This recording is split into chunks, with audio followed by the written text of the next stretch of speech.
বন্ধুরা, এই যে এটা আমি পিঠে করব বলে ব্যাটারটা গুলছি। এর মধ্যে সুজি, ময়দা, এই যে কালো কালোগুলো দেখছো, এটা হচ্ছে মৌরি দিয়ে আর চিনি দিয়ে এই ব্যাটারটা গুলছি। এই ব্যাটারটা হবে তোমার গুড় পিঠে। এই পিঠেটার নাম গুড় পিঠে, ঠিক আছে?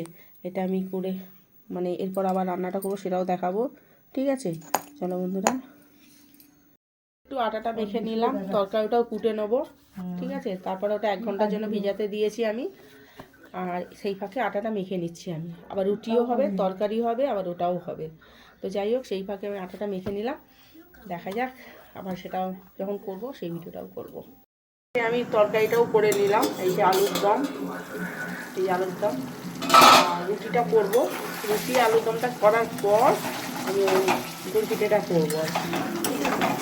আলুর দমটা কেমন হচ্ছে বন্ধুরা তোমরা বলবে। নিরামিষ আলুর দম হচ্ছে।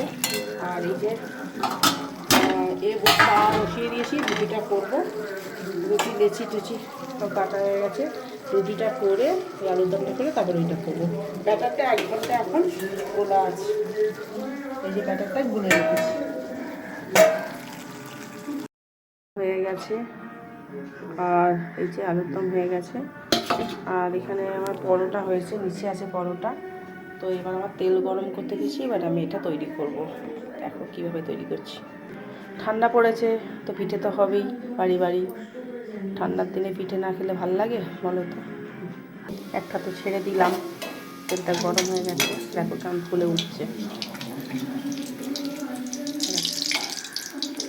1 ঘন্টা মতন ভিজিয়ে রেখেছিলাম সব কিছু দিয়ে, এবার ফুলে উঠেছে। দেখো বন্ধুরা, এই যে এরকমভাবে হচ্ছে।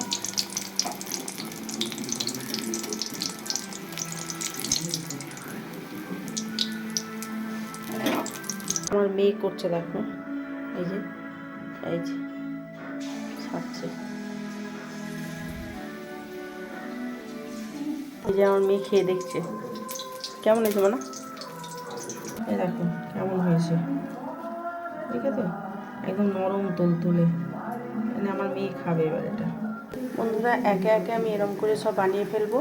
একে বলে গুড় পিঠে।